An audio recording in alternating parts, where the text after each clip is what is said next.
Bonjour à vous, maître. Maître Kaïm Fatou Kamara, bonjour. Bonjour, monsieur Aboubakar. Bienvenue. Merci. Moi, je voudrais commencer par vous faire réagir à ce message au message de ce citoyen, Mamadou Ali Barry, qui réagit un peu à la caisse, au fonctionnement de la caisse, qui dit que la caisse est un mouroir pour les travailleurs et les retraités guinéens. Que répondez-vous? Merci beaucoup, monsieur Aboubakar. Merci à tous les journalistes de FIM FM. Bien. Merci pour les efforts que vous faites afin de rehausser aujourd'hui la mission, l'éminente mission des journalistes. Merci beaucoup. Et pour introduire, je voudrais préciser que la Caisse est un établissement public à caractère administratif, doté de l'autonomie financière et d'une personnalité civile. Les missions de la Caisse consistent à accorder une protection contre les travailleurs ainsi que leurs familles contre le dénuement économique. Oui. Comme l'a évoqué tout à l'heure l'un des intervenants, qui a évoqué une situation d'accident de travail. C'est l'un des risques qui est couvert par la Caisse. Pour réagir à ces dossiers dont vous venez d'évoquer, d'abord, je n'ai pas eu connaissance. Mais nous vous rassurons, M. Aboubakar, que depuis 2011, avec le nouveau système de gestion axé sur les résultats mis en place par la direction générale, non seulement le délai de traitement des dossiers a été écourté, mais les assurés sociaux sont satisfaits des prestations accordées par la Caisse. Oui, mais cet auditeur dit que depuis 2020, il n'y a pas eu de suite dans le traitement de son dossier. Depuis janvier 2020. Moi, la question c'est de savoir, est-ce que vous comprenez son sentiment, ce sentiment qui l'amène à dire que la Caisse est plutôt un mouroir pour les travailleurs et les retraités guinéens? C'est quand même trop fort, cette accusation. Merci, M. Aboubakar. La précision dont je voudrais profiter de l'occasion pour faire, c'est le circuit du traitement des dossiers à la Caisse. Vous savez, la Caisse a mis en place un système de secrétariat central qui reçoit tous les dossiers de demande de prestations. Ce secrétariat central n'apprécie pas l'authenticité des pièces, mais reçoit le dossier sur la base des nomenclatures des pièces à fournir. Derrière ce service back-office, il y a le service prestation ou traitement des dossiers. Lorsque le dossier arrive à ce service, nous nous rendons compte que les assurés qui font des demandes de prestations font une mauvaise constitution des dossiers qui retardent ou qui impactent forcément sur le délai de traitement. Il y a des pièces qui sont demandées sous pièces originales ou légalisées. En lieu et place des pièces légalisées, c'est des pièces qui ne sont pas authentifiées, qui sont déposées. Le temps pour la Caisse nationale de rentrer en contact avec les assurés sociaux, parce que souvent, c'est des dossiers qui ne sont pas accompagnés par des numéros de téléphone. Donc, le temps pour la Caisse d'entrer en contact avec les assurés sociaux et d'inviter le demandeur des dossiers de prestation à compléter ou à légaliser les dossiers impacte sur le délai de traitement. Mais j'avoue, M. Aboubakar, que la Caisse aujourd'hui peut se réjouir des efforts qui ont été faits dans le cadre de l'amélioration des prestations. En ce qui concerne ces questions d'amélioration, vous avez vu en 2011 des pensions qui étaient de l'ordre de 300 000, 400 000. D'abord, l'un des premiers efforts, la Caisse a relevé toutes les petites pensions à un montant du SMIC, 440 000. Très bien. Et les plus grandes pensions qui étaient de l'ordre de 1 500 000, aujourd'hui nous avons des pensions de plus de 4 millions à la Caisse. Grâce aux efforts d'amélioration, grâce aux efforts d'amélioration de la direction générale. Merci. Bien. Talibé Barry. Si vous prenez un cas d'infirmité comme celui... On va revenir au rôle régalien de la Caisse, Talibé. Parce qu'on ne va pas quand même passer toutes les missions. Non, c'est un exemple que je veux. Un cas d'infirmité, par exemple, comment vous le traitez, comment vous le prenez en charge? Un cas d'accident de travail. Merci beaucoup. Et en conduit à une infirmité, par exemple. Au sein de la Caisse, vous aviez un service placé sous l'autorité du directeur des prestations sociales qu'on appelle le service accident de travail et maladie professionnelle. Ce service est dédié spécialement à prendre en charge les dossiers d'accident de travail. Lorsqu'un accident se réalise, l'accident doit être déclaré par l'employeur. Parce que la caisse n'est pas censée être présente au niveau de tous les sites de la Guinée pour prendre connaissance. Donc la loi fait obligation à l'employeur de déclarer les accidents. Les accidents qui ne sont pas déclarés à la caisse ne peuvent pas être pris en charge. Ouais.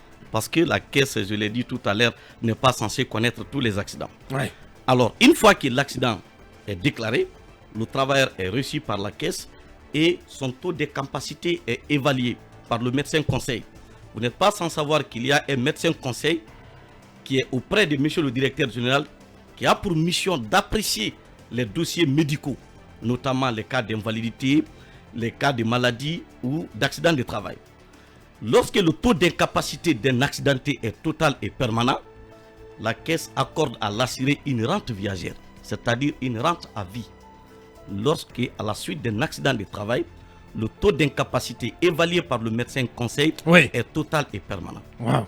Et aujourd'hui, vous avez beaucoup de victimes d'accidents de travail qui perçoivent les rentes viagères à chaque 3 mois, conformément à la législation sociale. Bien. Quelle est la marge la marge inférieure de cette rente viagère? La formule elle peut aller de combien à combien?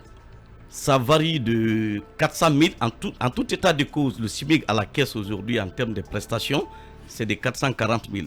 Il n'y a pas de... Très bien. Exactement. Et la formule évolue en fonction d'un certain nombre de critères, notamment le degré du taux d'incapacité, ainsi de suite. Bien. Mais le SMIC est de 440. Maître Kaïm Fatou Kamara, directeur adjoint du service juridique et contentieux de la Caisse nationale de sécurité sociale, notre invité en ce jeudi. Je donne la parole à monsieur Protection sociale, monsieur journaliste Protection sociale. Allez-y, Madouri. Écoutez, je pense qu'on ne pourra pas sans doute tout dire. Entièrement parler de tout ce qui concerne la Caisse parce que c'est assez on va aller vaste. sur le bilan. Oui, bon, sur le bilan, en termes de bilan, j'ai voulu savoir à la base quelles sont les différentes branches d'intervention de la Caisse. Oui, ça c'est important. C'est important de le savoir. Oui. Vous avez parlé tout à l'heure des pensions. Je voulais savoir qui est-ce qui décide à un moment donné du rehaussement de la pension, du maintien. Est-ce que c'est fait par proportion ou est-ce que quand ça arrive, c'est pour tous ceux qui ont souscrit chez vous? Et alors, l'autre question, c'est qu'il y a quand même eu des plaintes à un moment donné. C'est-à-dire que les entreprises qui ont donc fait souscrire leurs travailleurs chez vous, donc il y a des pourcentages qui sont reversés à la caisse pour que si il y a par exemple un cas d'accident de travail qui arrive dans une entreprise X, pour que la caisse puisse prendre justement ce monsieur-là en charge. Et donc, qui disent que malgré que ces sociétés cotisent chez vous, quand il arrive qu'il y a des accidents de travail, elles sont obligées elles-mêmes, je parle de ces sociétés-là, de prendre en charge cet individu, pourtant qu'il aurait dû l'être à partir de la caisse. Est-ce que ces cas continuent à arriver chez vous? Les 3 questions que je Merci beaucoup. Je précise que au niveau de la caisse, vous posez la question comment les décisions sont prises en ce qui concerne l'amélioration des prestations. Des pensions. Je profite de l'occasion pour indiquer que la caisse est dirigée par un organe de décision et un organe d'exécution. Dans le micro, s'il vous plaît. L'organe de décision est le conseil d'administration qui a une composition tripartite, les représentants des employeurs, des travailleurs et l'État. Et cette composition tripartite répond aux normes internationales du BIT. Au niveau de l'organe d'exécution, la caisse est dirigée par un directeur général, assisté par un directeur général adjoint. Et enfin, nous avons un agent comptable qui s'occupe de toutes les opérations financières. En ce qui concerne les décisions, en principe, les prestations sociales sont calculées en fonction des cotisations sociales. C'est pourquoi, si vous avez constaté, chaque fois que les salariés demandent une augmentation des prestations sociales, les syndicats ont toujours demandé auprès des employeurs une augmentation des cotisations. Parce que les prestations sociales sont calculées en fonction des cotisations. Donc, une prestation retraite peut être améliorée lorsque le plafond est augmenté. Mais depuis 2011 jusqu'à 2019, nous n'avons pas constaté d'augmentation des plafonds. Mais sur la demande de la direction générale et sur proposition du conseil d'administration, les prestations ont été rehaussées à la hausse. Notamment les prestations en retraite, en accident de travail et en indemnité journalière de maternité. il y a 3 ans avant l'augmentation du plafond, vous savez, l'indemnité journalière de maternité, c'est les 14 semaines de congé de maternité. 50% sont payés par l'employeur. L'autre partie doit être prise en charge par la caisse sur la base du plafond. Et aujourd'hui, nous avons les indemnités journalières de maternité qui s'élèvent jusqu'à près de 4 millions. Et le montant maximal était à un moment donné autour de 2 millions. Donc la caisse a fait beaucoup d'efforts d'amélioration des prestations sociales. Il y a les cas non pris en charge dont les sociétés cotisent chez vous. Est-ce que c'est vrai ou faux? Parce que justement, monsieur, on a reçu le message ici de notre collègue Mohamed Mara qui charge de vous demander pourquoi la caisse ne couvre pas les 50% de salaire des femmes durant leur congé de maternité. Merci beaucoup. Je profite de votre antenne pour faire la précision. La loi dit que pendant la période de congé de maternité, 50% sont payés par l'employeur et le reste par la caisse.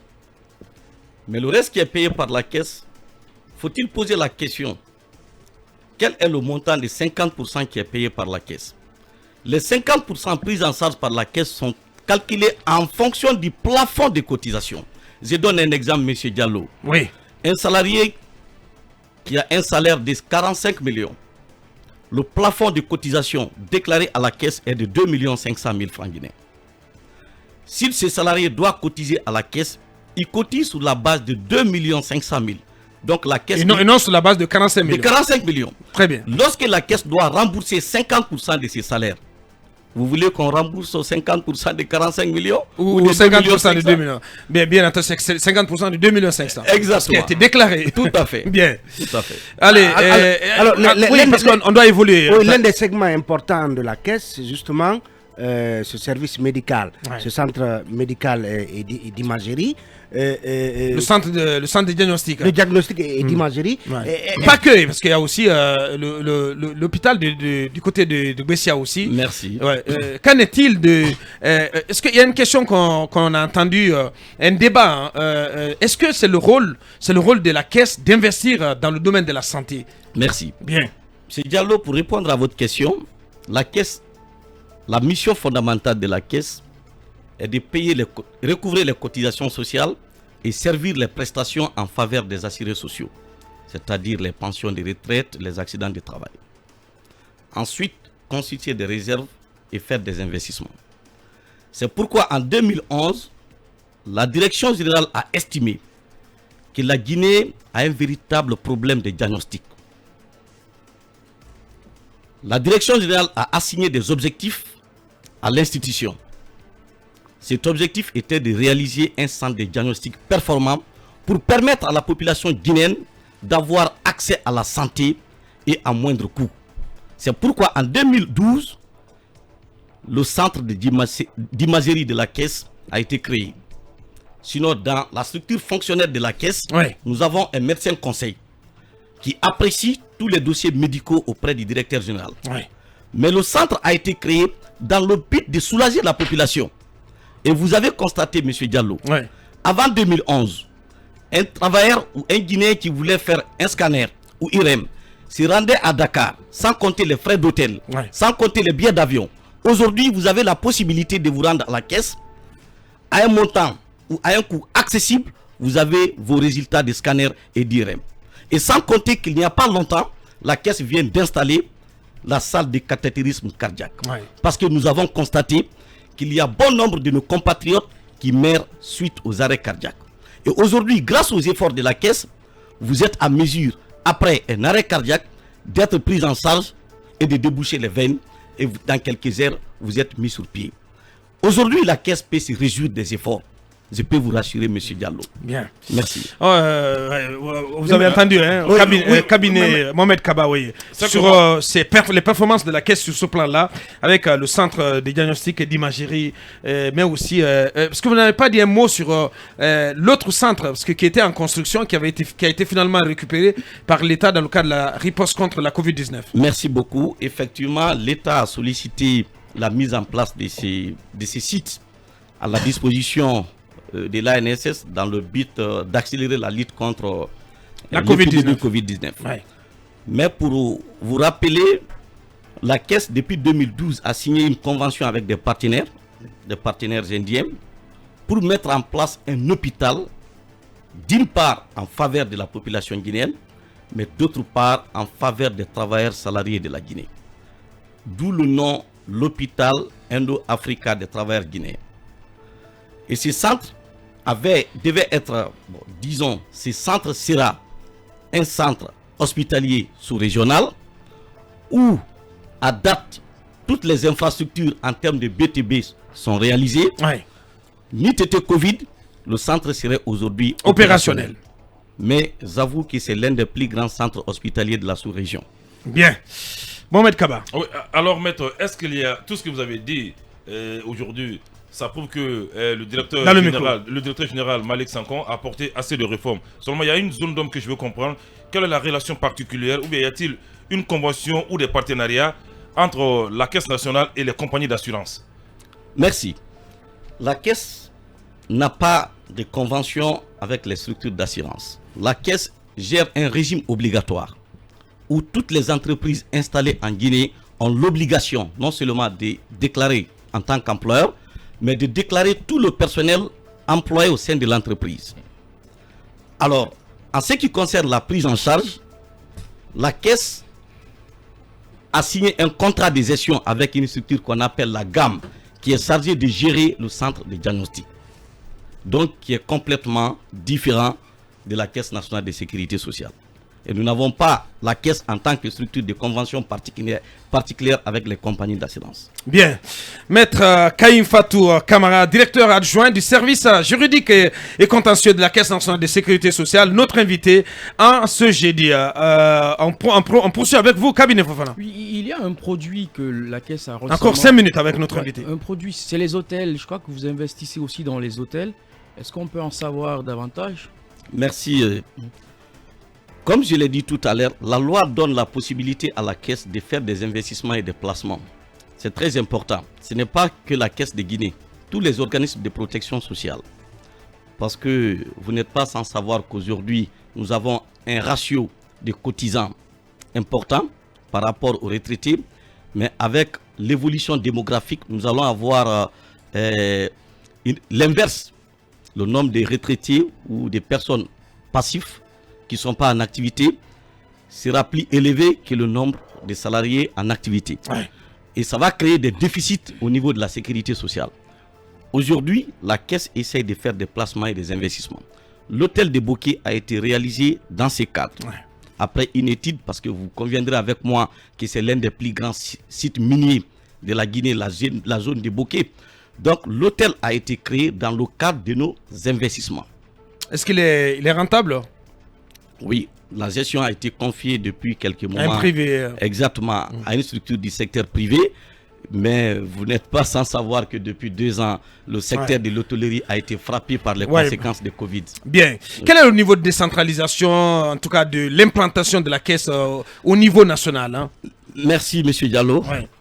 La Caisse dispose des structures déconcentrées. Aujourd'hui, il n'y a pas une seule préfecture où la Caisse de Guinée n'a pas une agence opérationnelle. Pas une seule préfecture. Oui. Et depuis 3 ans, le directeur général s'est inscrit dans une logique de rénovation. Parce qu'on a vu Malick Sankhon aller faire des inaugurations de sièges de la Caisse à Bofa, à Dubreka, etc. C'est vraiment à saluer. Ouais. Allez, Talibé, l'avant-dernière question. Oui, vous avez parlé du centre de diagnostic et d'imagerie qui est forcément un avantage parce que, comme vous l'avez dit, ça nous évite d'aller jusqu'à Dakar pour faire certains scanners, mais certains se plaignent parfois du coût. Quelle explication vous pouvez donner? Je ne pense pas que une personne peut se plaindre. C'est la question à Dr Chaloub. Non, je pense pas. Je pense pas que les Guinéens peuvent se plaindre du coût. Avant le centre, il y avait un billet d'avion, les frais de l'hôtel, plus le coût en devise à Dakar. Aujourd'hui, vous avez accès à moindre coût. Vous ne payez plus de billets d'avion. Vous ne payez plus de frais d'hôtel. Donc, c'est des efforts qui ont été fournis par la Caisse. Et je voudrais profiter, M. Diallo, pour dire que ce n'est pas les seules réformes qui ont été engagées par la Caisse depuis 10 ans. Allez-y. Aujourd'hui, En 2011, la caisse n'avait que 5 cadres diplômés. 2011. 5 cadres, 5 cadres diplômés des grandes écoles de sécurité sociale. En moins de 10 ans, nous avons 54 cadres diplômés des grandes écoles de sécurité sociale à travers le monde. Formés par la caisse. Formés par le directeur général. Très bien. Nous avons 20 cadres sortis de l'école supérieure de sécurité sociale de France, l'EN3S. C'est le plus grand centre d'études de sécurité sociale. Vous avez l'Institut de métiers de sécurité sociale d'Abidjan. Plus de 30 cadres ont été formés. Dans quelques jours, une équipe doit rejoindre la Côte d'Ivoire et une autre équipe doit rejoindre la France. C'est pour vous dire que le directeur général a accordé une importance capitale au renforcement des capacités des ressources humaines. Très bien dit. Koumba, l'avant-dernière question. En fait, moi j'aimerais... Il reste 2 minutes. J'aimerais bien comprendre la procédure de saisine, la procédure déclarative des personnes victimes d'accidents de travail. J'aimerais savoir si vous y travaillez avec le syndicat, puisque vous avez tout à l'heure déclaré dans vos propos que c'est l'employeur qui déclare. Je trouve ça un peu, pour moi, je trouve ça un peu biaisé, parce que j'ai des cas sous la main, des travailleurs qui sont employés par des entreprises à Bokeh, qui sont victimes d'accidents de travail, qui ne sont pas pris en charge ni par l'entreprise, et je ne pense pas qu'ils soient enregistrés chez vous. Et j'imagine que les entreprises ont obligation de cotiser chez vous. Oui, merci. Ouais. Est-ce que vous collaborez avec le syndicat dans la procédure de déclaration? Absolument. D'abord, la loi, ce que vous dites, ce n'est pas seulement qu'en Guinée, dans tous les pays qui gèrent le risque accident de travail, la loi donne la possibilité, fait même obligation à l'employeur de déclarer un accident en cas de réalisation. Ce n'est pas seulement qu'en Guinée. Peut-être c'est l'occasion de dire que la Guinée est la seule caisse aujourd'hui qui s'occupe de la gestion des 4 branches. Toutes les structures de sécurité sociale de la sous-région ne gèrent que 3 branches ou 2 branches. Donc, c'est vraiment le mérite pour la caisse de Guinée. En ce qui concerne la déclaration, l'employeur a l'obligation de déclarer l'accident à la caisse. Si l'employeur est défaillant, le salarié ou ses ayants droit ont un délai pour déclarer l'accident. Bien, nous marquons la pause info pour revenir avec notre invité, Maître Kaïm Fatou Kamara, directeur adjoint du service juridique et contentieux de la Caisse nationale de sécurité sociale. Nous allons le garder encore pour 5 minutes pour pouvoir lui poser nos dernières questions. Amadou Ouri, en 5 minutes pour les dernières questions à adresser à notre invité, monsieur Maître Kaïm Fatou Kamara de la Caisse. J'ai voulu insister vraiment sur le volet prise en charge des cas d'accidents de travail et de maladies invalidantes qui ne sont pas, en tout cas pour souvent les victimes prises en charge par la Caisse. Peut-être qu'on aura un débat à bâton rompu là-dessus, au-delà de cette communication que vous êtes en train de faire. Mais en parlant de l'investissement de la Caisse dans le domaine sanitaire, j'ai envie de savoir, est-ce que les fonds, là, tout cet argent vient de ce qu'on appelle chez vous le fonds d'action sanitaire et sociale? Si ce n'est pas le cas, à quoi sert aujourd'hui ce fonds au sein de la Caisse? Est-ce qu'il est tout de même alimenté? Je n'ai pas compris votre question. Le fonds d'action sanitaire et sociale qui existe chez vous, est-ce que, par exemple, tout ce qu'il y a eu comme investissement dans le domaine médical, tout ce qui a été dit là, vient de ce fonds, ou est-ce que ce fonds est orienté vers d'autres actions et est-ce qu'il est opérationnel? Merci beaucoup.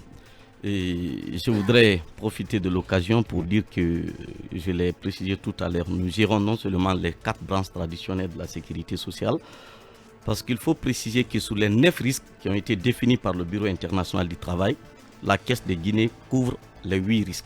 Le seul risque à date qui n'est pas couvert par la Caisse, c'est le risque assurance chômage. Alors, à côté des 4 branches traditionnelles, il y a un département qui s'occupe de ce qui est volet prévention, action sanitaire et sociale. Et qui est alimenté à partir d'un pourcentage recouvré au niveau des 4 branches traditionnelles.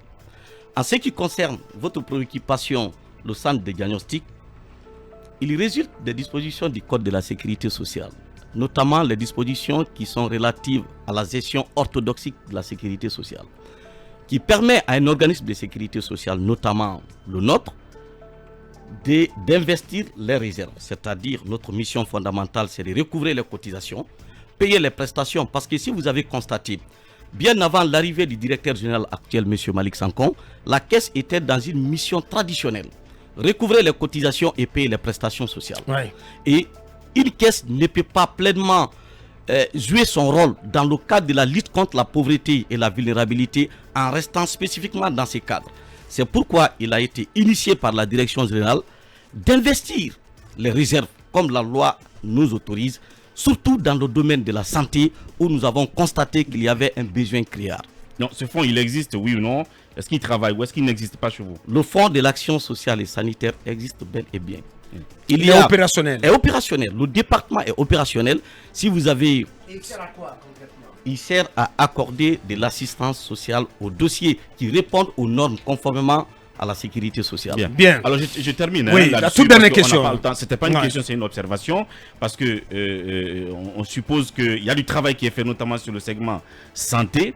Mais je pense qu'il y a une sorte de, si vous voulez, de rideau qui bloque tout ça. Et j'ai constaté que la caisse a eu du mal, parce qu'il y a ce réseau quand même de journalistes guinéens de la protection sociale qui ont voulu savoir. C'est ce qui manquait. Hein. Qui ont voulu savoir. C'est ce qui manquait et c'est important. Comment fonctionne la caisse, sauf que la caisse a refusé d'avoir une relation. Il faut avoir l'écoute. De l'écoute pour ce réseau, c'est important. Je ne pense pas que je sois d'accord avec votre confrère. Parce que je me rappelle bien, pour la première fois que je l'ai vu, c'était dans une salle de formation à la caisse. Absolument. Bien. Il n'y a pas eu de suite. Bien, pas de polémique. Il a bénéficié, je précise qu'il a bénéficié d'une formation. Non, c'est pas moi. Bien. De toute façon, je pense qu'ils vont avoir l'écoute pour il vous souviendra. C'est pas du tout moi. Il vous souviendra que le réseau qui s'occupe de la protection sociale a demandé un service de formation à la caisse. Je faisais partie des animateurs. La caisse a fait bénéficier à ces journalistes une formation sur la protection sociale. Bien. Malheureusement, là, on arrive au terme de l'émission de cette interview. La caisse a accordé de façon gratuite une formation. Parce que notre objectif est de vulgariser la législation sociale. Merci. Et nous avons constaté que les journalistes étaient mieux indiqués d'aider la caisse à mieux vulgariser la législation sociale. Oui, on ne peut plus, franchement. Sauf que c'était un autre groupe de journalistes. Bien. Et finalement, donc, en une minute, quelle garantie vous offrez, cette institution offre à tous ces assurés, à tous ceux qui peuvent donc avoir besoin de ces services en une minute? Ok, merci monsieur Abouakar. Comme je l'ai précisé, la caisse fait beaucoup d'efforts dans le cadre de la prise en charge maladie, des accidents de travail ainsi que les indemnités journalières. Mais nous faisons beaucoup d'efforts dans la prise en charge de la retraite. Vous ne pouvez pas le savoir. C'est bien de critiquer, mais je vous demande de bien vouloir vous approcher des services de la caisse. La caisse accorde des prestations de pension de retraite à tous les travailleurs ayant cotisé pendant 15 ans. Et ça, c'est la pension de retraite, pas l'allocation de vieillesse. Bien. Et au-delà de cette pension de retraite, en cas de décès du retraité, les efforts de la caisse ne s'arrêtent pas. La pension est transformée, appelée pension de réversion en faveur des veuves. Et quand la veuve meurt, la caisse n'arrête pas ses efforts. Cette pension est transformée en ce qu'on appelle pension temporaire d'orphelin pour les enfants orphelins. Très bien. Tant de choses. Donc une institution qui se porte très bien. Très bien. Très bien. Merci à vous, Maître Kaïm Fatou Kamara, directeur adjoint du service juridique et contentieux de la Caisse nationale de sécurité sociale. Était notre invité, cadre brillant, franchement, il faut le dire, du côté de la Caisse nationale de sécurité sociale. La suite de l'émission.